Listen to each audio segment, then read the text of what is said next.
Баршаңызға сәлем. Менің атым Қазыбек. Осымен шетелде тұрып жатқаныма 2-ші жыл болды. Бірінші жылын Біріккен Араб Әмірліктерінің Дубай қаласына тұрсам, екінші жылын Түркияның Анталия қаласына тұрып жатырмын. Түркия бізге өте жақын мемлекет, және ол туралы қызықты ақпараттарды сіздермен бөліскім келеді. Ал бастайық.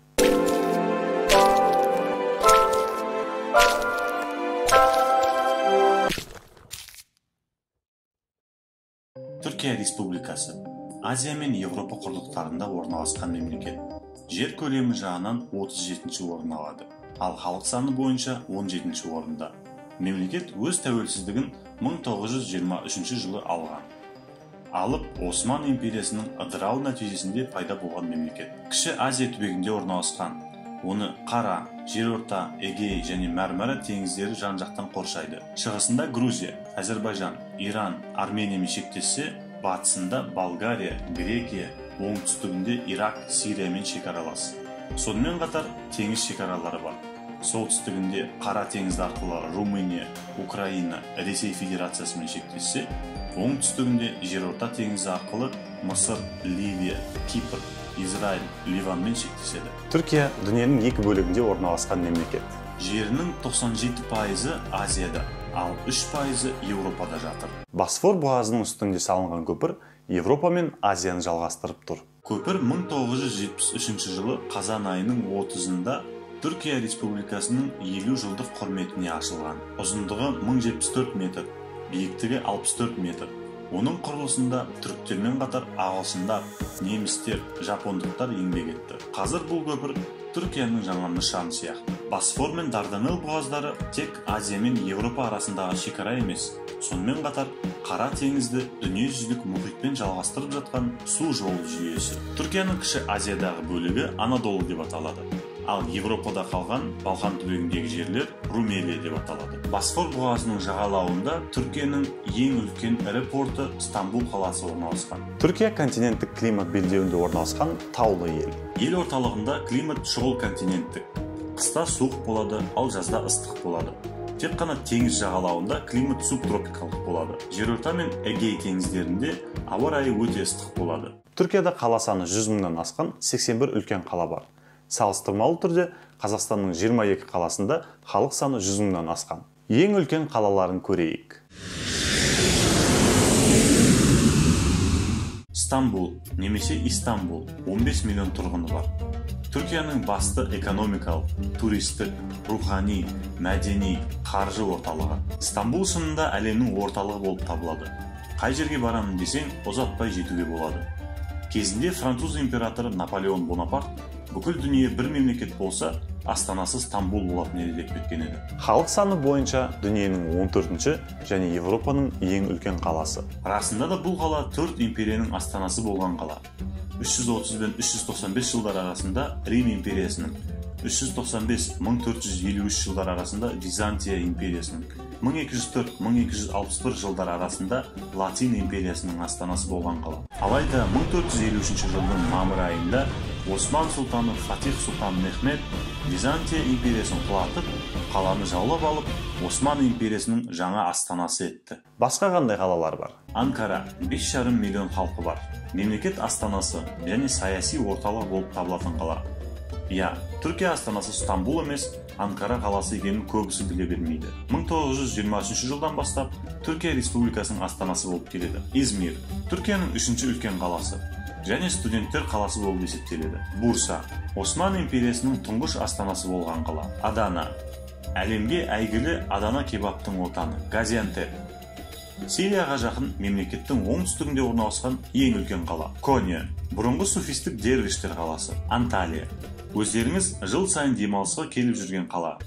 Рим империясы заманының келе жатқан ең ежелгі қалалардың бірі. Кайсери, Каппадокия жанында орналасқан үлкен қала. Осман империясында 20-дан астам ұлт өкілдері болғандықтан, қазіргі Түркияның халық демографиясы аралас және басқа ұлттарда көп. Мемлекеттің 75% түрік, 19% күрд және 6% черкес, араб, босняк, албан, болгар, грек және тағы да басқа ұлт өкілдерінен тұрады. Сирия мен Иракта болған соғыс үшін соңғы кезде мемлекетке Сирия, Ирак және Ауғанстан босқындары көп келуде. Нәтижесінде соңғы 6 жыл ішінде Түркия 4 миллион адам қабылдап, дүниедегі ең көп босқын алған мемлекетке айналды.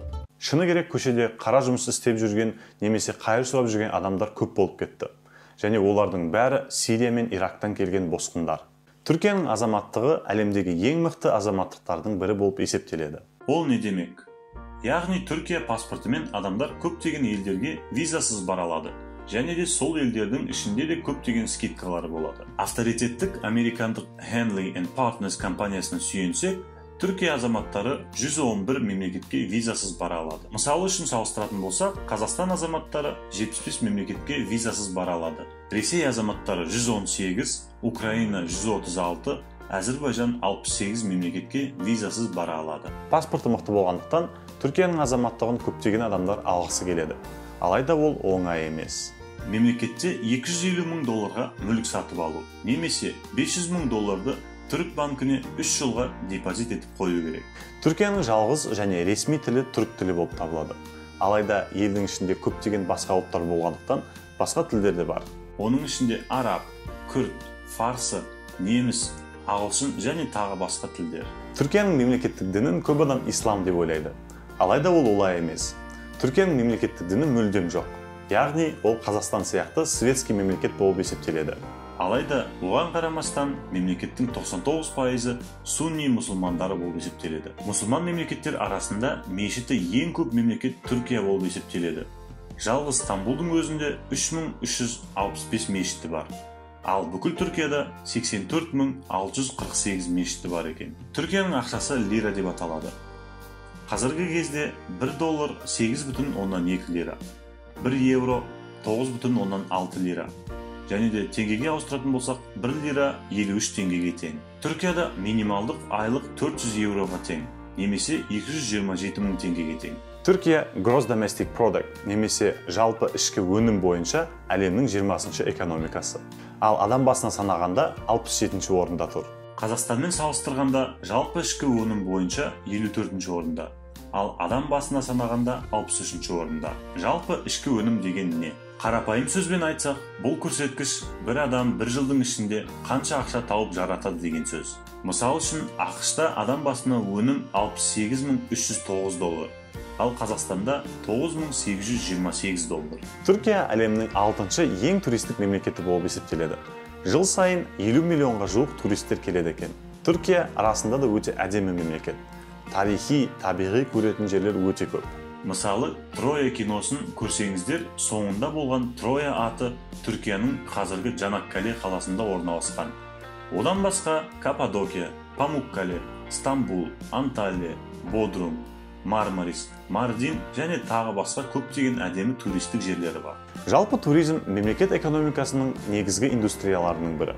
Бірақ одан басқа да секторлар бар. Мысалы, аграрлық индустрия, медицина, әскер, текстиль, өндіріс және тағы басқа индустриялары бар. Шынына керек, Түркия экономикасы өте мықты және әртүрлі секторлар дамыған. Мысалы, көптеген техникалар мен машиналар, киімдер мен аксессуарларды түріктер өздері шығарады. Түрік тағамдары да әлемдегі ең дәмділердің бірі болып есептеледі. Дүниеде қай елге барсаңыз да түрік тағамдарын таба аласыз. Тағамдарының көбісі натуралды және тойымды. Түркияда дөнерден басқа дым жемейді деп ойламаңыздар. Одан басқа да керемет тағамдары бар.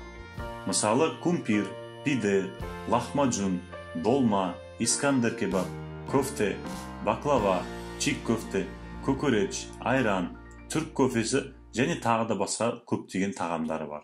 Айтпақшы, кофені алғаш рет Европаға келген Осман түріктері болып есептеледі. 16 ғасырда Өздемир паша Эфиопиядан Кануни сұлтан Сулейманға сыйлық ретінде әкелген болатын.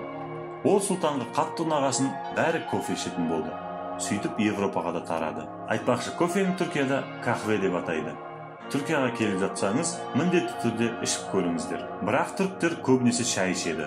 Қайда барсаң да бәрі отырып шай іше береді. Адам басына жылына 3,16 килограмм шай ішетін түріктер шайды ең көп ішетін халық болып есептеледі. Ал шай өндірісі бойынша дүниедегі 5-ші мемлекет. Түріктер өте патриот халық, өз елдерін қатты сүйеді. Оны көп жерден байқауға болады. Әсіресе іліп қойған туларынан байқауға болады. Түркияда қай жерге барсаң да байрақ ілініп тұрады. Соңғы кезде Түркияда түрк байрағымен қоса Әзірбайжан байрағы да жиі кездеседі.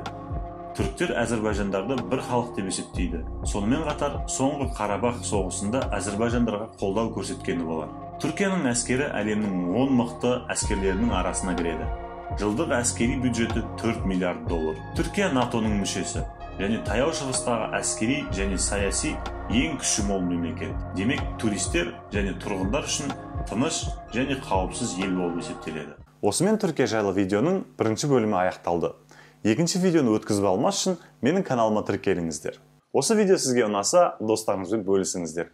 Қазақ тілді контент көбейіп тарай берсін. Сіздермен болған мен Қазыбек, келесі кездескенше.